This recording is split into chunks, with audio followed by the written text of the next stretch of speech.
अहम ब्रह्मास्मि का पहला एपिसोड मैंने 27 मई को 2025 में यहाँ पर मैंने अपलोड किया था।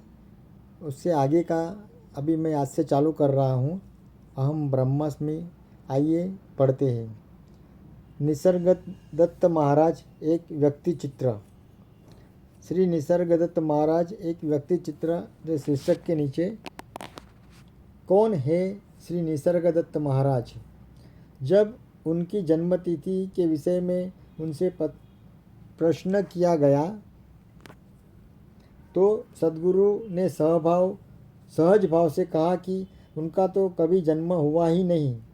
श्री निसर्गदत्त महाराज का जीवन परिचय लिखना सचमुच एक ऐसा कठिन कार्य है जिसे करने के पश्चात ऐसा नहीं लगता कि हम सचमुच उनका परिचय दे सके, और इस कार्य को ठीक से पूर्ण कर पाने की संतोष प्राप्ति होना और भी दूर की बात है। पहली बात तो यही है कि उनकी जन्मतिथि की भी प्रमाणिक जानकारी किसी के पास उपलब्ध नहीं है, और इनके जीवन के प्रारंभ के अनेक वर्षों के विषय में भी जानकारी के सूत्र क्रमविहीन ही है। फिर भी उनके कुछ सुहृदों और बड़ी उम्र के उनके संबंधियों के कथनानुसार मार्च सन 1897 यानी 1897 की पूर्णिमा के दिन उनका जन्म हुआ था।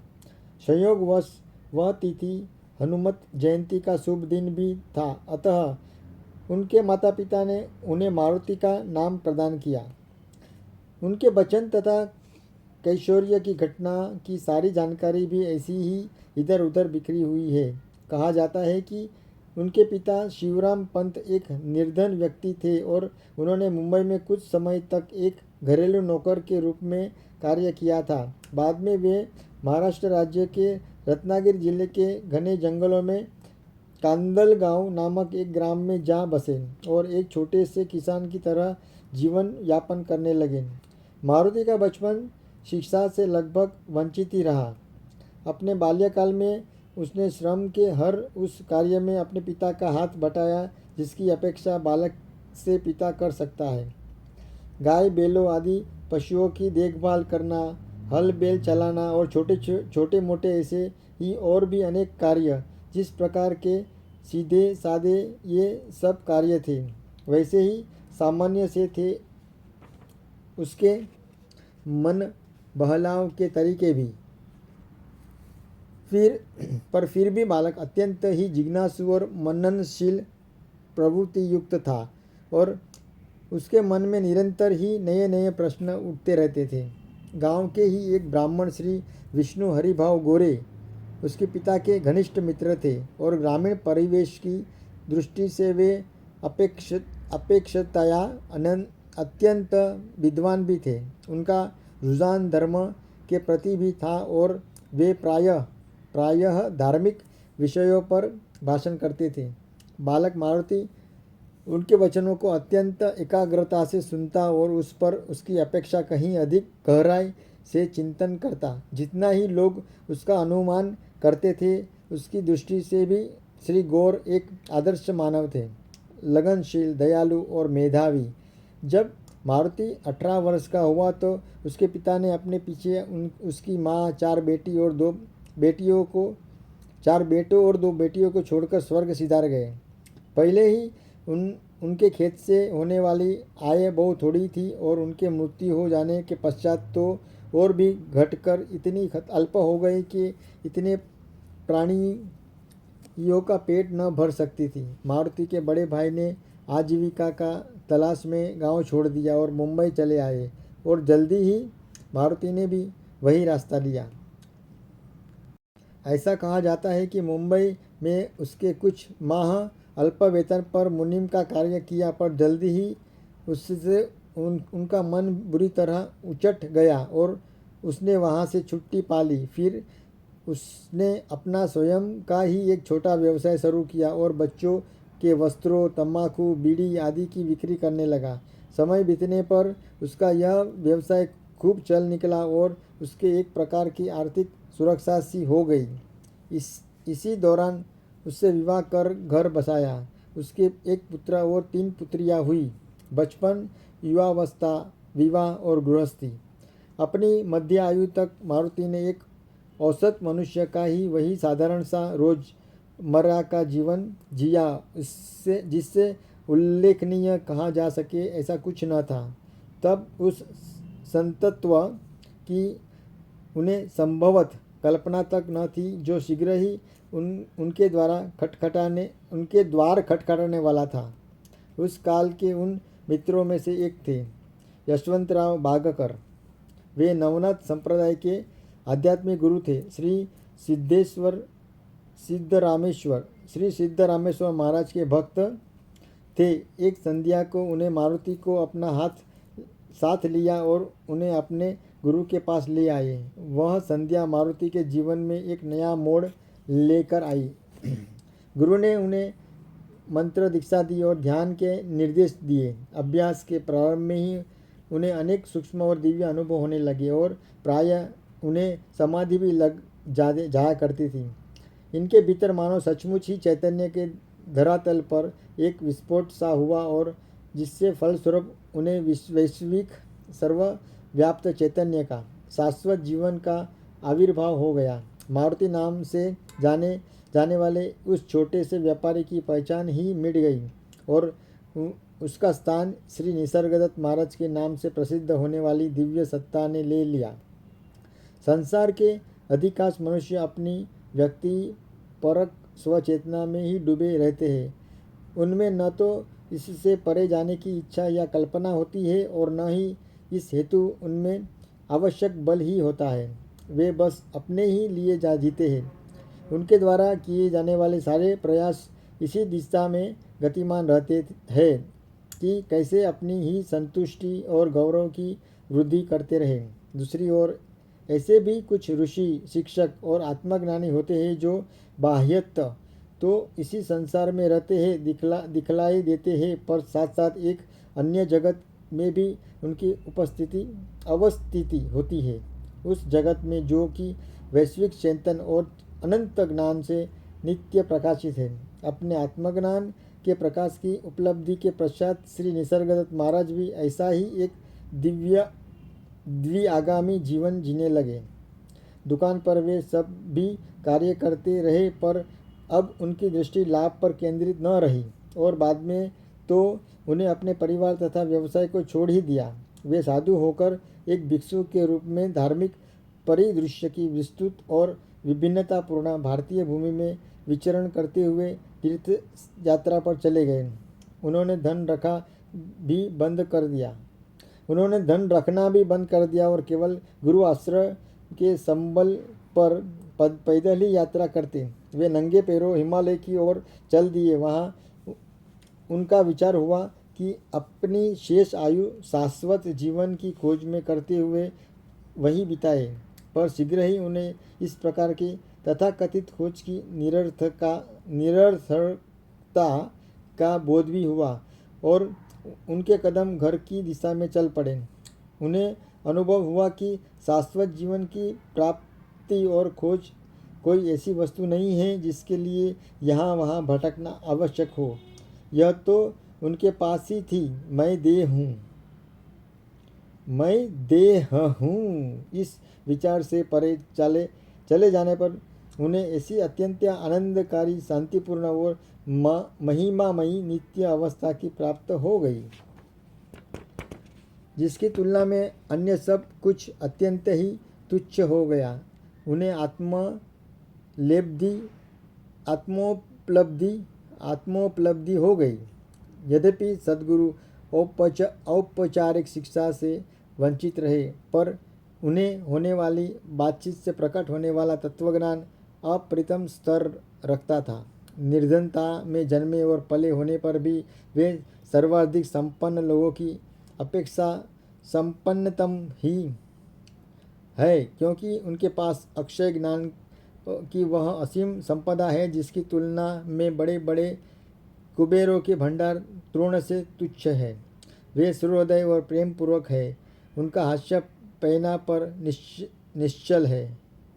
वे सर्वदा निर्भय है और परम सत्य भी है, प्रेरणादायी पथ प्रदर्शक और शरणागतों के लिए शरण्य है। इस प्रकार के मनुष्य का पश्चिम परिचय उसके जीवन चरित्र के रूप में लिखना सचमुच कितना कठिन कार्य है। संभवत यह वह एक व्यर्थ का असफल प्रयास ही होता है, क्योंकि वे ऐसे एक मनुष्य नहीं है जिसका अतीत और भविष्य हुआ करता है। वे तो नित्य विद्यमान वर्तमान है, शाश्वत और अविकारी सत्ता मात्र। वे तो वही आत्म तत्व कही जाने वाली परम श्रुदस्तु ही है, जो स्वयं को सर्व की तरह भी अभिव्यक्त करते हैं। यहाँ पर एक थोड़ा सा पाठ पूरा हुआ। अभी मैं आगे और कुछ पढ़ता हूँ।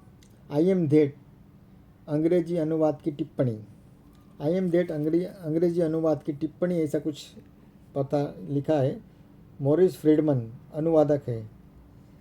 कुछ वर्षों पूर्व मुझे श्री निसर्गदत्त महाराज के दर्शन करने का सौभाग्य प्राप्त हुआ था। मैं इस बात से बहुत ही प्रभावित हुआ कि जितनी सरलता और सहजता उनमें और अनेक व्यवहार में है, उनके व्यवहार में है, उतनी ही सरलता और स्वफूर्ति के साथ गहन उत्सुकता और पूरी गंभीरता पूर्वक वे अपनी अनुभूति का प्रतिपादन भी करते हैं। मुंबई महानगरी के निर्धनों की बस्ती में उनकी कुटिया खोजना भले ही दुष्कर और संभावित सांसारिक तल पर एक तुच्छ कार्य होता हो, परंतु फिर भी उन अनेकों ने उस ठोर का पता पाया है।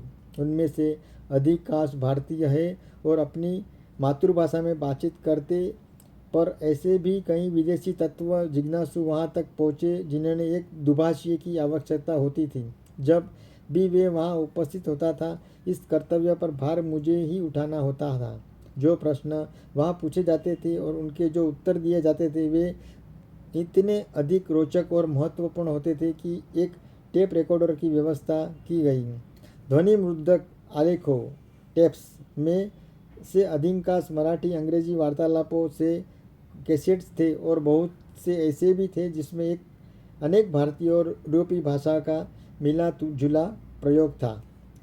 उनका धारा प्रवाह अनुवादन करना और साथ ही श्रम साध्य पुनरावृत्तियों और पुनरावृत्तियों को न आने देना और सरल कार्य न था।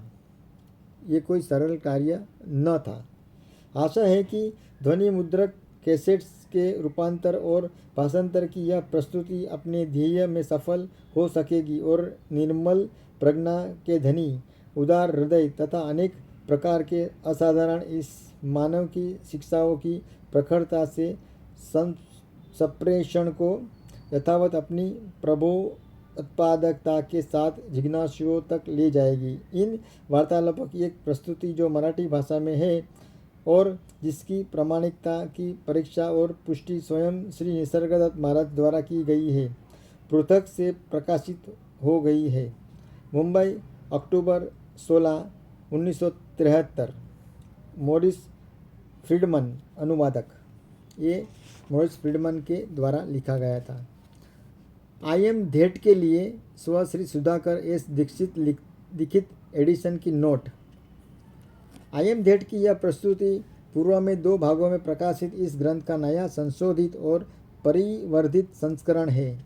विषय सामग्री को न केवल नए टाइप फेस में समायोजित किया है, वरन अध्यायों और उनकी शीर्षक के साथ प्रस्तुत किया है और परिशिष्ट के रूप में अब तक अप्रकाशित कुछ अतिरिक्त सामग्री भी प्रदान की गई है। इसी प्रकार श्री निसर्गदत्त महाराज के कुछ नए छायाचित्र भी पुस्तक में सम्मिलित किए गए हैं। मैं पाठकों का ध्यान निसर्ग योग शीर्षक के अंतर्गत दिए गए उस अंश की ओर आकर्षित करता हूँ जिसमें मेरे मान्यवर मित्र श्री मॉरिस फ्रीडमन ने महाराज की शिक्षाओं को सार रूप में सामने रखा। और जैसा कि मॉरिस कहते हैं, सरलता और विनम्रता महाराज की शिक्षाओं के आधारभूत बिंदु है। महाराज किसी प्रकार की बौद्धिक धारणा या सिद्धांत को नहीं स्थापित करते। वे साधकों से यह अपेक्षा भी नहीं करते कि इन शिक्षाओं पर चलने के लिए उन्हें कोई पूर्व आवश्यकता पूरी करनी होगी और वे साधक को वह जैसा भी हो प्रेम पूर्वक स्वीकार करते हैं। सच्चाई तो यह है कि महाराज किसी के अवगुणों के प्रति भी उदासीन रहते हैं और किसी की निंदा करने का तो उन्हें विचार भी नहीं उठता। उनकी दृष्टि यह है कि यहाँ पापी और संत परस्पर विचार विमर्श भर करते हैं। संत भी पापी था और पापी भी पाप से विमुक्त हो सकता है। केवल काल ही उन्हें बांटता है और काल ही उन्हें निकट लाएगा, एक करेगा। शिक्षक किसी का मूल्यांकन नहीं करता, उसका एकमात्र ध्येय है पीड़ा और पीड़ा की परिसमाप्ति। यह अपने वैयक्तिक और नित्य अनुभव से जानता है कि दुख की जड़ मन के ही अंतर्गत होती है और आवश्यकता केवल इतनी ही है कि मन को उसकी विकृत और विनाश लाने वाली आदतों से मुक्त किया जाए। और मन की सर्वाधिक विनाशकारी और प्रलयकारी आदत है आत्म वस्तु का उसके प्रक्षेपणों से तदात्म कर लेना। मार्गदर्शन और उदाहरणों के रूप में वे एक सरल एक और छोटा मार्ग भी दर्शाते हैं, जो यद्यपि तर्क निरपेक्ष जान पड़ता है पर प्रायोगिक धरातल पर पूर्ण खरा उतरता है। जब इसे समझ लिया जाता है तो यह अपना कार्य अवश्य करता है। आई एम दैट का संशोधन और संपादन मेरे लिए अपने ही अंतर में उतरने वाली मानो एक तीर्थ यात्रा ही बन गया। इस तीर्थ यात्रा में मेरी आध्यात्मिक अभिवृद्धि होती चली गई। अपने ही या प्रज्ञा का भी विकास होता रहा। अपना यह कार्य मैंने समर्पण की भावना से अत्यधिक दत्तचित्त होकर किया है। प्रत्येक प्रश्नकर्ता के प्रश्नों को मैंने अपने ही प्रश्न के रूप में अंगीकार करते हुए अपने मन को उसके द्वारा जानी गई हर बात से पूर्णतः रिक्त करते हुए सद्गुरु के अमृत वचनों का पान किया और परम तृप्त हो गया। परंतु फिर भी यह संभव है कि मेरे इस प्रकार के संभाषणमय ध्यान की प्रक्रिया में व्याकरण तथा विराम चिन्हों की कुछ ऐसी त्रुटियां भी मुझसे हुई हो जिनकी अपेक्षा संपादक से नहीं की जाती। ऐसी त्रुटियों के लिए मैं पाठकों से क्षमा चाहता हूँ। अंत में मैं एरास्मुस यूनिवर्सिटी रोटरडम हॉलैंड के दर्शन शास्त्र विभाग के प्रोफेसर डाउन टाइमेर्समा के प्रति हार्दिक आभार व्यक्त करना चाहता हूँ, जिन्हें इस संस्करण हेतु एक नई प्रस्तावना लिखकर अपना योगदान दिया। मेरी प्रार्थना पर उन्होंने तत्काल ही स्वीकृति दे दी, इसलिए मैंने उनका और भी कृतज्ञ हूँ। मुंबई, जुलाई 1981। सुधाकर एस दीक्षित संपादक जी ने ये लिखा हुआ है। और मैंने जो इंग्लिश में नाम पढ़ा है, मेरे से प्रोनाउंसिएशन में अगर गलती हो गई तो मुझे माफ़ करना। मैं वापस एक बार ट्राई करता हूँ। इरास्मुस यूनिवर्सिटाते रोटरडम हॉलैंड, प्रोफेसर डाउ टाइमेर्समा।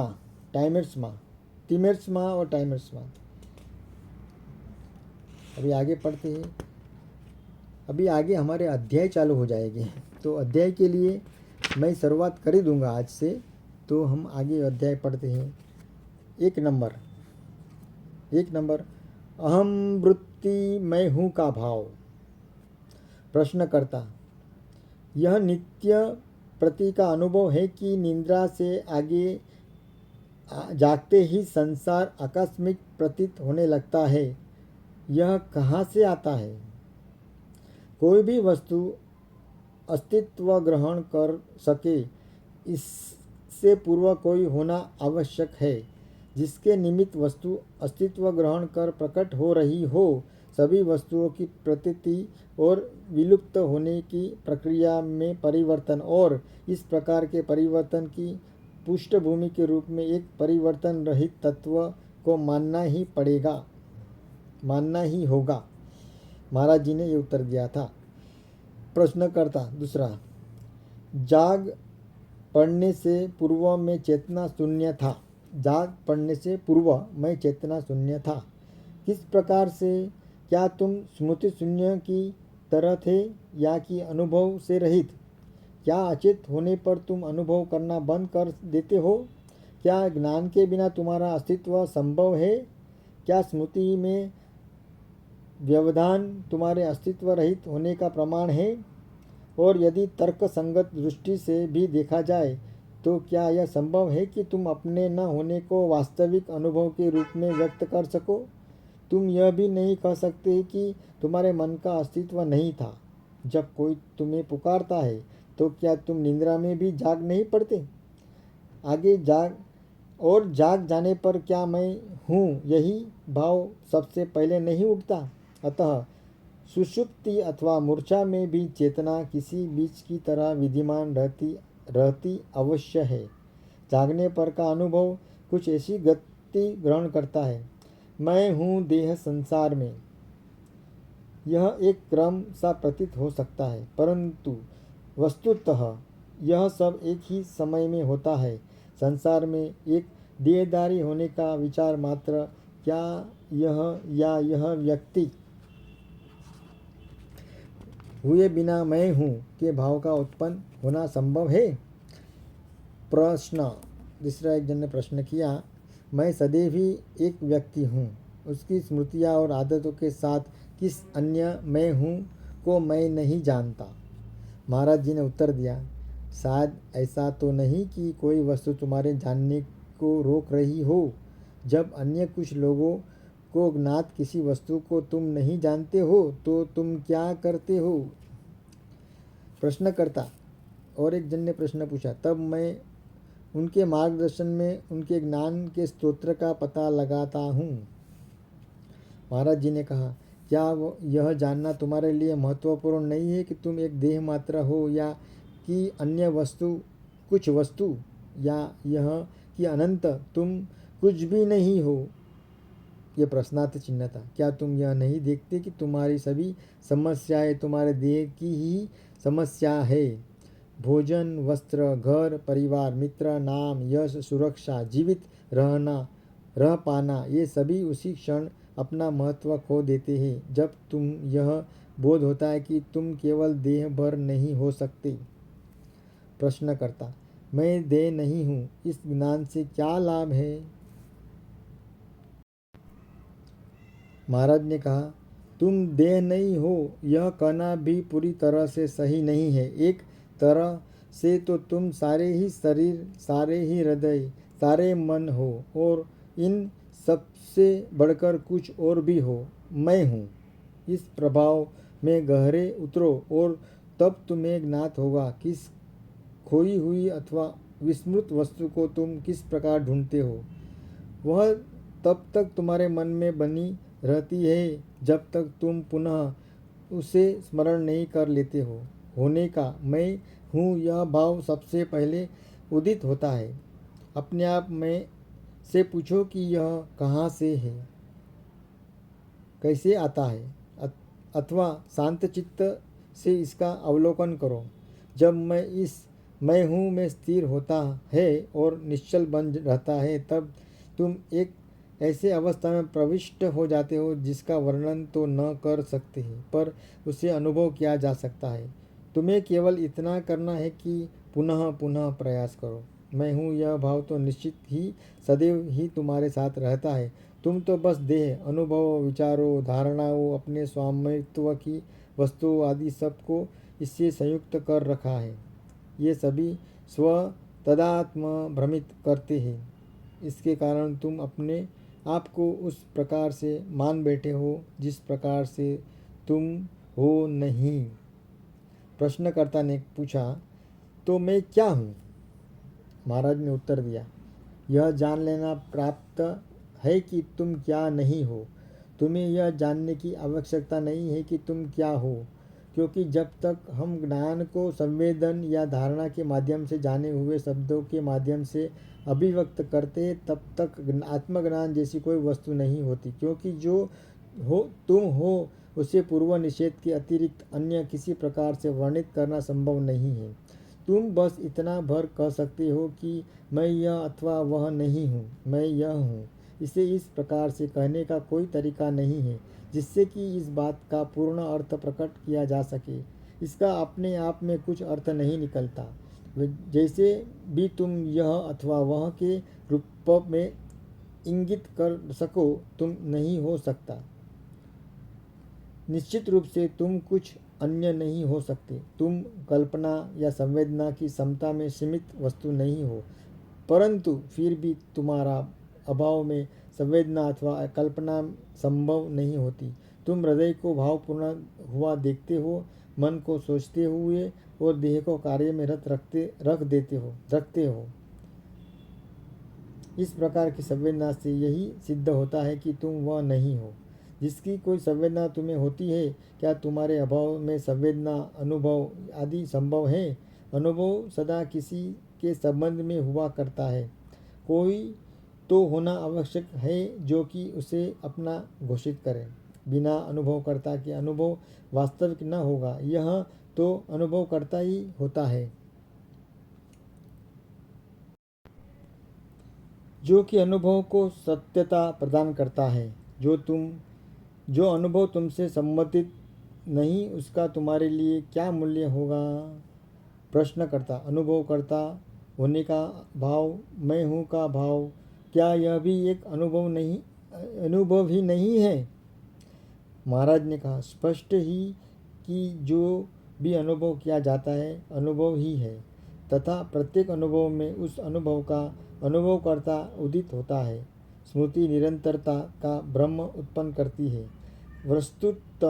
वस्तुतः प्रत्येक अनुभव का अपना अनुभवकर्ता होता है और निजत्व तथा एकात्मता की भावना समस्त अनुभवकर्ता अनुभव इस प्रकार के संबंधों के मूल में स्थित उभयनिष्ठ तत्व के कारण हो पाती है।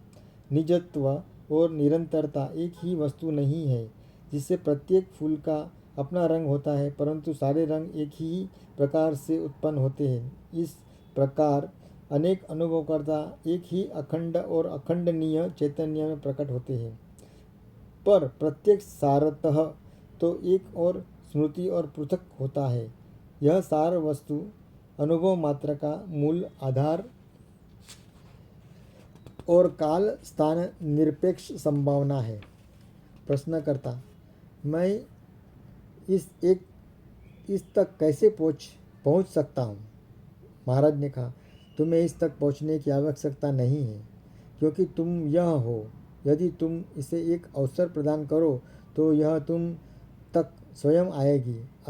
अवास्तविक के अपना जुड़ाव जानने दो और वास्तविक शीघ्रता और सरलता पूर्वक अपने को अभिव्यक्त कर देगा।